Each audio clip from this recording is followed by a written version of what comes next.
I'm just going to go ahead and say it. Venezianico are actually in a league of their own. And I actually mean it. They keep releasing smash hits one after the other.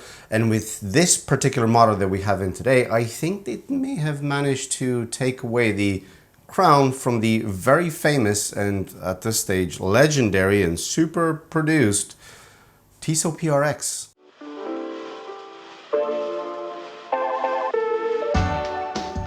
I feel that that statement is a cliche at this stage, but look, it is what it is. The PRX, it is what it is. What is going on, guys? How are you? Welcome back to the channel and to another video. Today, we're taking a look at the Arsenale, which is an integrated bracelet, Gerald Genta design style model from the Italian micro brand. Is it still a micro brand? Venezianico. The Arsenale has that Venezianico design twist, which can be very easily associated with the brand. Now, I want to take a moment to point out and appreciate how big Venezianico have gotten.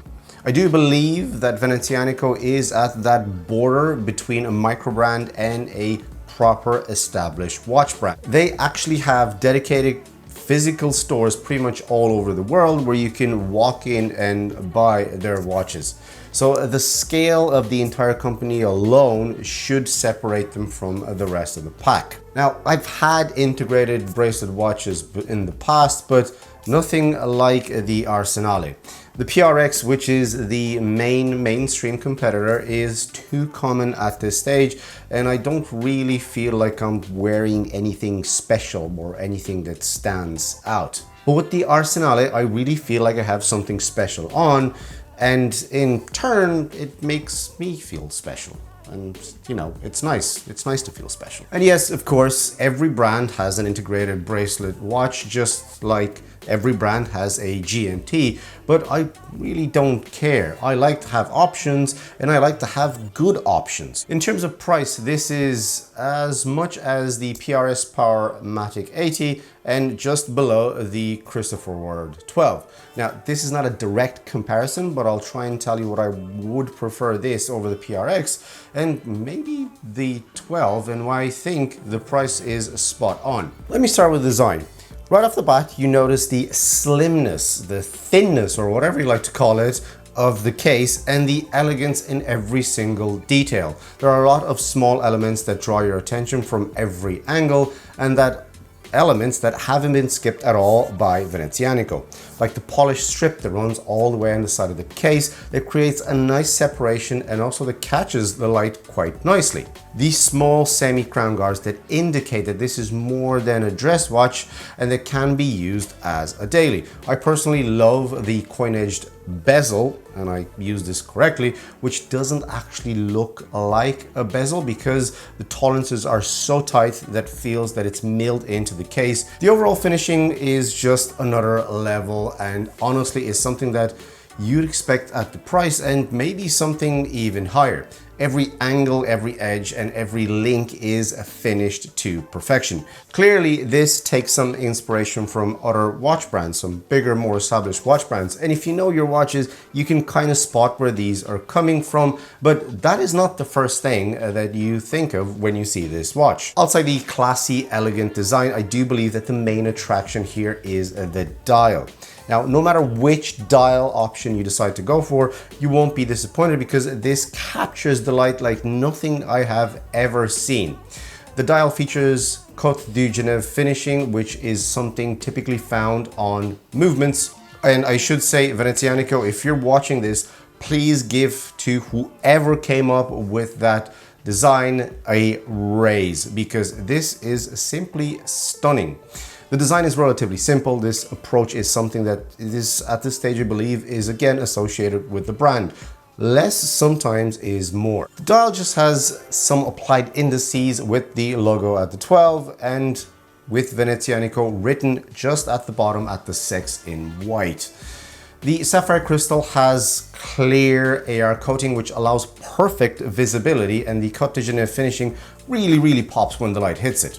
I was really worried when I first saw this that the dial legibility would be a bit of an issue, but it's not the case. as there is plenty of contrast from the Côte de Genève, and especially plenty of contrast when the light hits it between the indices and that design. One thing that Venezianico did that just elevates the classiness of the dial is to remove the seconds hands, which simplifies the design first of all, but more importantly, it reduces the thickness to just 8.9 millimeters.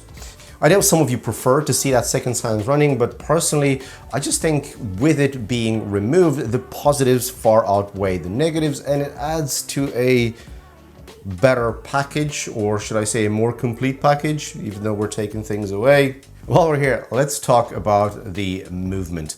Beating inside, we have the Japanese Mayora 9029. This is a premium movement, of course, from Citizen that doesn't feature a date wheel, so we don't have a ghost position. So whoever was worried that you're gonna get a ghost position, don't. For 800 euros, that shouldn't be the case. The magic number you're looking for here is plus 9 seconds per day, which is, to me, it is within the stated tolerances of the movement, and 9 seconds per day is not a lot by any means. And it's perfectly acceptable. Perfectly acceptable. I know that the PRX offers a Swiss movement for a similar price, but I think this watch certainly makes up for it in other departments, and this is still a very, very good and reliable movement. Let's not forget, it's still on the premium side from Citizen. And I know I'm upsetting a few people when I'm saying this, and frankly, I don't care, but I'd rather have this than a movement with plastic parts in it. So I'll leave it at that. You can feel free to comment down below and debate it. And we didn't talk about the way this wears, and as you'd expect, H-style bracelet not only looks good, but it also offers maximum comfort. If you have 6-inch wrists, you might find it a bit odd, and you might get a bit of overhang, as this has a limited flexibility where it leaves the lugs, but the case angles downwards and it won't look big at all. It's just a matter of preference, I believe. And of course, being a butterfly clasp, you might have some issues with the fit, but the links are small enough for pretty much everyone to get that perfect alignment on their wrists. So with that, guys, what are my final conclusions on the Venezianico? Well, first of all, we cannot ignore the fact that Venezianico at this stage is a full-fledged watch brand. And I know you're not going to compare them with the ones that have more, history. But again, that's why I think at this stage is something that plays along with the big boys, especially in that category. The speedy customer service, the physical dedicated stores are an indicator that they are in fact a big brand and not just a Kickstarter project. And the Arsenale is a reflection of this. I'm not going to talk about design again because it's simply stunning, and I'm not saying that this is the case, but I do believe that it is a matter of fact, and this is a very controversial statement, it is a matter of fact until they catch up with Christopher Ward. Feel free to comment again down below if it's controversial, but the only thing that they need to do, Arsenal, to get to that level, in my opinion, is just elevate it that much more. They have the customer service, they have the ability to design watches, and they just need to break that barrier and just move on a bit higher into the price bracket.